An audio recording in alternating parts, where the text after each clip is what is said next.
भगवती सूत्र में कहा गया है,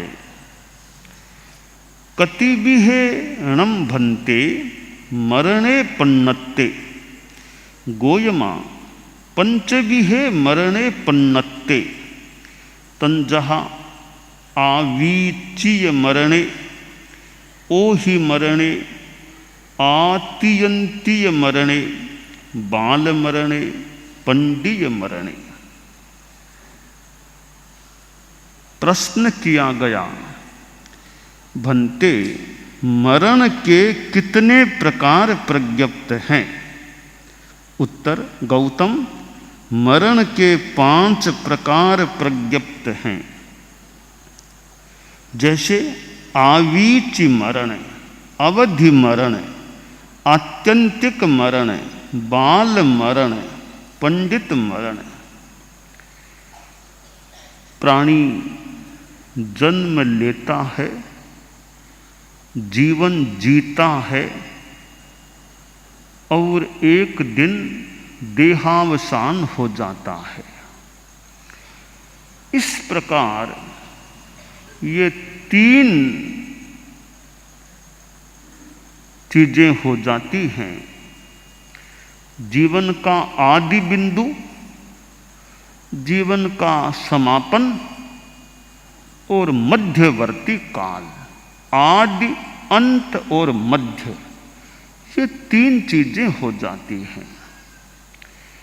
जीवन का जो आदि काल है, गर्भाधान काल और जन्म को हम आदि काल मान लें, मृत्यु को समापन काल मान लें, और बीच का यह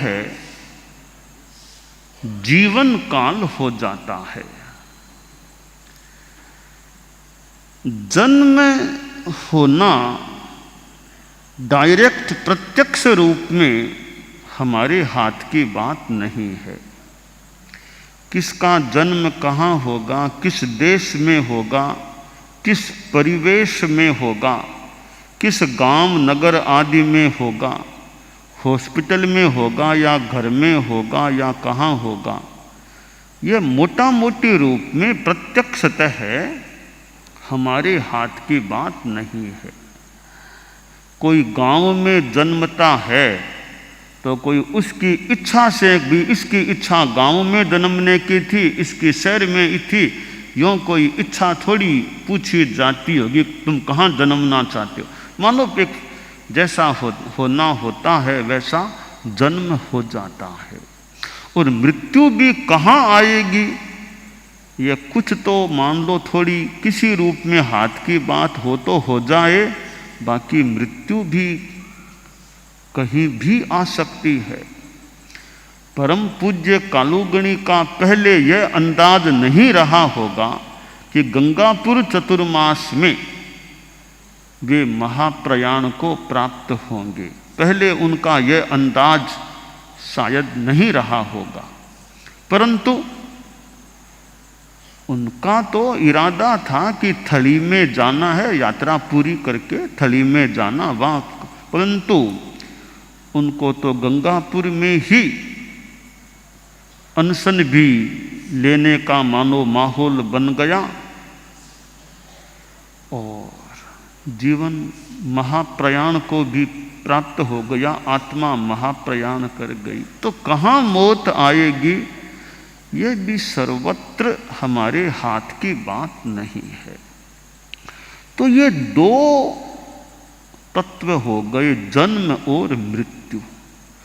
अब जो बीच का समय है वह है जीवन काल। हम जीवन पर ध्यान दें। भगवती सूत्र में मरण के 5 प्रकार बताए गए हैं। ये 5 नाम दिए गए हैं। पंडित मरण भी होता है, बाल मरण भी होता है, और भी मरण है। तो मरण है तो पहले हम जीवन पर ध्यान दें कि जीवन आदमी कैसे जिए, कितना जीवन काल मिलेगा, ये भी कुछ अंशों में हाथ की बात नहीं है। कितना जीवन काल किसको मिलेगा, तो कितना जीवन काल मिलेगा इस पर ध्यान तो संभवतः दिया जा सकता है, फिर भी सबके हाथ की बात नहीं है कि इतना जीवन काल मिलेगा ही, वो भी वर्तमान के समय में। प्राचीन काल में तो फिर भी सुनिश्चितता कुछ होती। यौगलिक समय था तो लंबा आयुष्य मान लो, बीच में अकाल मृत्यु की बात नहीं, तो इसलिए कुछ सुनिश्चितता भी मान लें कि इतना लंबा काल तो है ही जीवन का। परंतु वर्तमान में जो हम मनुष्य हैं, पंचम अवसर्पिणी काल का है, इसमें यह कुछ कठिन या प्रायः कठिन है किसका जीवन काल कितना होगा यह सुनिश्चय हो जाए। ठीक है, ज्योतिष आदि के आधारों पर कुछ जानकारियां मिल भी सकती हैं, फिर भी पक्का कहना कितना संभव है कितना संभव नहीं है एक अलग विषय है। तो वर्तमान में जीवन काल कुछ अनिश्चय में भी रहता है। मृत्यु का होना तो निश्चित है, पर कब होना यह बहुलांश में संभवतः अनिश्चित है, कब किसका काल आ जाए। तो इसका मतलब हुआ कि ज़्यादा भरोसे पर संभवतः रहना ठीक नहीं, ज़्यादा भरोसे पर रहना, क्योंकि आखिर क्या भरोसा है। कुछ कुछ भरोसा हो भी जाए, कुछ ऐसा ज्ञान हो जाए, अतीन्द्रिय ज्ञान वल्क मेरा इतना जीवन काल तो है ही, तो किसी किसी को कुछ ज्ञान हो जाए तो हो जाए, कोई ज्ञानी बता दे तो बता दे, बाकी कुछ ये निश्चय कर पाना कठिन है। तो जीवन काल कितना मिलेगा इस पर हमें ज़्यादा ध्यान न देकर मेरा जीवन कैसा रहे इस पर अधिक ध्यान देना चाहिए। मैं जीवन कैसे जीऊं, कैसे मेरा आत्म कल्याण का कार्य होता रहे, इस विषय पर हमें ध्यान देना चाहिए। जीवन कैसे जीना, जो चारित्रात्माएं हैं, समणियां हैं, जो गृहत्यागी बन चुके हैं, परिवार को एक संदर्भ में छोड़ चुके हैं, घर को छोड़ चुके हैं, त्यागी बन गए हैं, तो उनका जीवन तो वैसे चारित्रात्माओं का तो विशेष मान लें, संयम जीवन उन्होंने जो स्वीकार किया है। समणियों का भी यूँ संन्यास का जीवन ही है, घर बार के तो परित्यागी हैं। तो एक हम साधु समणी समण एक ही मान लें, साधु साध्वी समणी, तो मूल बात है गृह त्यागी हैं, तो बहुत अच्छा एक जीवन हमें प्राप्त है।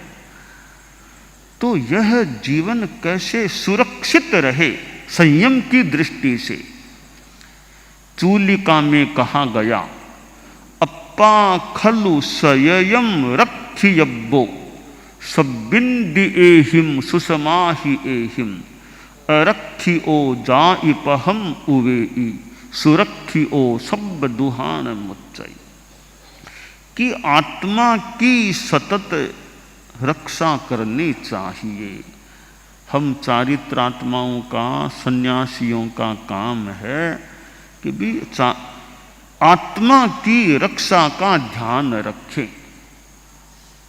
बहुत बड़ा कार्य है अपनी आत्मा की रक्षा करना। तो खतरा किससे है, किस चीज से रक्षा करना है? कि खतरा हमें मोहनीय कर्म से है, ज्यादा खतरा हमें मोहनीय कर्म से है। इसलिए मोहनीय कर्म से अपनी आत्मा की हमें रक्षा करने का प्रयास रखना चाहिए। और किसी से कोई खास खतरा ज़्यादा नहीं है। हमें ज़्यादा खतरा वो मोहनीय कर्म से विशेष खतरा संभवतः है। गृहस्थों को तो कभी चोर का खतरा, कोई संपत्ति ले जाए, वो ले जाए, लूट ले, कर ले, कोई आ जाए, कोई कुछ हनन कर दे, वो कर दे, प्राण अपहरण कर दे, ये खतरे भी हो सकते हैं। पर साधु को तो ज़्यादा खतरा मोहनीय कर्म का है। और तो कुछ हो जाएगा तो हो जाएगा, थोड़ा बहुत कोई सामान, कोई चोर आ गया ले गया तो ले गया, क्या थोड़ी आलोचना भले ले लो भी सामान, और तो क्या खास बात है। साधु के पास और हो भी तो क्या, कोई कौन सी करोड़ रुपये की संपत्ति जो चोर उठा करके ले जाएगा। थोड़ा बहुत मान लो सामान है तो ले, कोई ले, सुरक्षा तो मान लो थोड़ी व्यवहार में उसकी भी रख लें, फिर भी कोई बाई चांस ले गया तो ले गया, संयम रत्न तो नहीं ले गया ना, तो क्या खास बात है, गया ले गया। थोड़ी खोजबीन यथा औचित्य कर लें भले, फिर नहीं मिला तो कोई बात नहीं, क्या खास बात है। कभी कभी ऐसा भी हो सकता है कि साधु का भी कोई चीज ले जाए, साधु यात्रा में अमुक चीज कोई बच्चा कोई उठा के ले गया तो ले गया, क्या खास बात है। तो हमें खतरा ज्यादा है वो मोहनीय कर्म से है, उससे हम आत्मा की रक्षा करने का प्रयास करें। मोहनीय कर्म अनेक रूपों में होता है। कभी इतना वो हावी हो जाता है कि साधु का साधुपना भी लूट लेता है, और साधु का मन साधुपना छोड़ने का, घर जाने का हो जाता है, साधुपना भी लूट लेता है। यह मोहनीय कर्म है।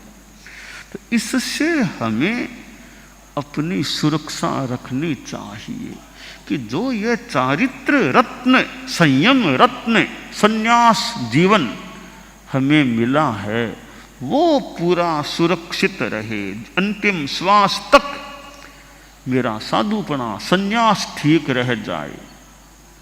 यह महान उपलब्धि हो जाती है। दीक्षा ली, अच्छा संयम जीवन पाला और सुखे सुखे इस संयम जीवन की संपन्नता कभी हो जाए, यानी हो तो संयम जीवन, संयम की अवस्था में ही संपन्नता हो, असंयम में बीच में जाना न हो जाए।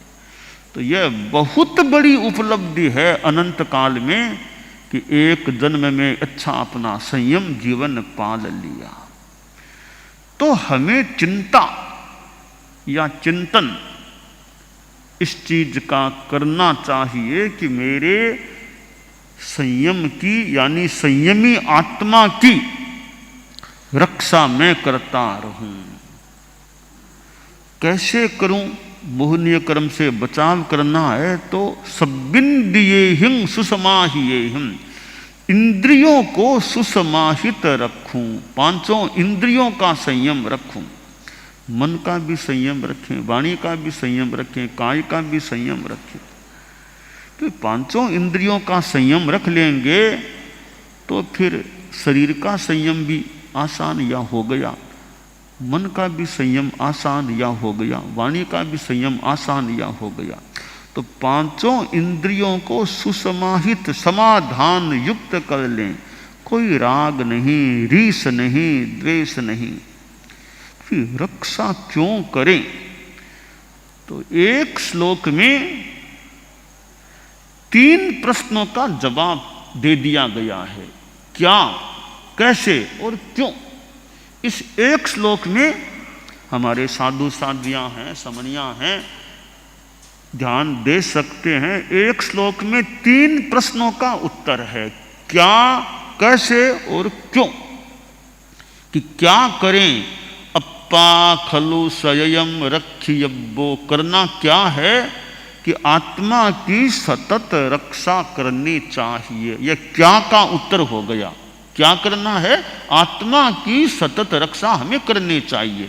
अब दूसरा प्रश्न ऐसा, रक्षा कैसे करें, उपाय बताओ, तरीका बताओ। तो तरीका बता दिया चूलिका में, सब्बिंदियेहिं सुसमाहियेहिं, सब इंद्रियों को सुसमाहित करने के रूप में आत्मा की रक्षा करनी चाहिए। तो तीसरा प्रश्न भी, रक्षा क्यों करें, रक्षा करने से लाभ क्या, न करें तो नुकसान क्या, रक्षा न करें तो नुकसान क्या, रक्षा करें तो लाभ क्या, हम क्यों करें रक्षा। तो क्यों का उत्तर मानो दे दिया गया, अरक्षी ओ जाइपहम उवेई सुरक्षी ओ सब दुहान मुच्चई, कि जो अरक्षित आत्मा है, जिसकी रक्षा नहीं की गई है, वो आत्मा जाति पथ जन्म मरण की परंपरा में भ्रमण करती है। और सुरक्षित आत्मा है, वो सब दुखों का अंत कर लेती है। इसलिए हमें आत्मा की रक्षा सतत करनी चाहिए। तो यह एक श्लोक है चूलिका का। इस एक श्लोक में क्या, कैसे और क्यों, एक ही श्लोक में इन तीन का उत्तर, व्हाट व्हाट क्या, हाउ कैसे और भाई क्यों, क्या कैसे और क्यों, इन तीनों का उत्तर दे दिया गया है। ये तीन बड़े महत्वपूर्ण प्रश्न होते हैं, क्या कैसे और क्यों। का सामायिक करो तो सामायिक क्या है, कैसे करें और क्यों करें। यूं हम तीन प्रश्नों के उत्तर प्राप्त कर लेते हैं तो काफी समाधान हो सकता है। तो ये रक्षा की बात है, भी आदमी की रक्षा करना भी एक मानव कार्य है, देश की रक्षा करना भी कार्य है, परिवार की रक्षा करना भी कार्य है। ये रक्षा के कार्य हैं, इनका भी अपना लोक में महत्व है। अध्यात्म के जगत में आत्मा की रक्षा का मानो सर्वोपरि महत्व है कि आत्मा की रक्षा करो, सतत करो। यह नहीं सुबह तो कर ली फिर छोड़ दिया, तो फिर कोई वो मोहनीय क्रम आ जाएगा तो उसका सतत करो रक्षा। थोड़ी देर का पैरा नहीं देना है, 24 घंटों का पैरा लगाओ। ऐसी व्यवस्था करो 24 घंटों में कभी भी वो मोहनीय क्रम हमारे संयम को ले न सके, आत्मा को दूषित न कर सके। तो सुरक्षा सतत रहनी चाहिए, सुरक्षा में ढील नहीं। ढील दी तो पता नहीं कब क्या वो मौका देख के आ जाए। तो मरण के बारे में भगवती सूत्र में बताया गया है, हम मरण को भी समझें और जीवन को भी समझें। जीवन में हम आत्मा की रक्षा करें, हम मरण तो कभी होगा, होगा तो होगा, कि मरण के लिए भी हम अच्छी विधा को काम में लें। कि मरण का पंडित मरण, भगवती सूत्र में मरण के जो 5 प्रकार बताए गए हैं, अंतिम 5वां प्रकार है पंडित मरण। हम पंडित मरण को प्राप्त करें। पंडित विद्वान हो गए, विद्वान होना अलग बात है। यहां पंडित का मतलब कोई विद्वान होना नहीं है। विद्वान कोई है, अच्छी बात है, नहीं भी है। पंडित मरण हो, और पंडित मरण के भी 2 प्रकार बताए गए हैं, प्रायोपगमन और भक्त प्रत्याख्यान। पाओव गमने ये भक्त पच्चखाने ये। अनशन होता है, अनशन में समाधि अवस्था में मरण होता है, एक बहुत अच्छी बात हो सकती है। अनशन की अवस्था में, समाधि की अवस्था में, एकदम संयम समाधि अध्यात्ममय भावों में इस नश्वर शरीर का परित्याग होता है। वो मरण का अच्छा एक स्तर आदमी के लिए हो सकता है। वो जीवन का समापन बहुत अच्छे रूप में होता है। अब मरण हॉस्पिटल में आ जाए, बाकी तो हाथ की बात नहीं है कब क्या परिस्थिति बन जाए, पर हॉस्पिटल में मरण होना, खाते खाते मरण होना ठीक है, यूँ कोई जैसा योग है वैसा हो जाए, पर हॉस्पिटल में नहीं, खाते खाते नहीं। त्याग, संयम, परित्याग, हो सके तो अनशन और समाधि की अवस्था। परिणाम धारा शुद्ध रहे, परिणाम बहुत अच्छे ऊंचे रहें, संथारा भी मान लो आए, कभी न भी आए, सबको संथारा भी न भी आए। अकस्मात ही कोई स्थितियां बन जाती है और कभी कभी संथारे की भावना भी नहीं होती है कि संथारे का तो मन नहीं हो रहा है कि संथारा करो, कि ना संथारा नहीं करना। ठीक है, अपना अपना मनोबल है। संथारा झटपट पचकाना भी स्थिति देखनी चाहिए कि तपस्या भले लंबी कर लो पर संथारा पचकाना एक साथ, वो थोड़ा सोच। हमारे साधु साधियाँ संथारा भी पचकाते हैं तो भाई संथारा तो देख, इसलिए हमारे यहाँ तो भी अनुमति लेकर के संथारा पचकाने का प्रयास रखो सामान्यतया। झटपट किसी को संथारा नहीं, कि तपस्या तो फिर भी लंबी कर लो, संथारा पचकना थोड़ा कई बार कोई कठिन पड़ जाए, फिर भी संथारा आ जाए तो बहुत अच्छी बात हो सकती है। तो ये भगवती सूत्र में मरण के 5 प्रकार बताए गए हैं। तो जीना अच्छा, कलापूर्ण जीवन जिए तो मौत भी कभी आए तो कलापूर्ण तरीके से मौत आए। अच्छी तरह खमत खामना करके, सबसे कोई से बैर विरोध नहीं, खमत खामना करके आलोचना आरोपणा, सब साधु के आलोचना आलोचना आरोहणा, जीवन की आलोचना हो जाए, सब एकदम स्नान करके तैयार हो जाए। डेड बॉडी को बाद में स्नान कराते हैं, वो तो शरीर का स्नान होता है, हम आत्मा का स्नान पहले ही कर लें। तो भाई प्रयाण होने से पहले पहले एक अच्छा स्नान हो जाए, आलोचना अच्छी हो जानी चाहिए।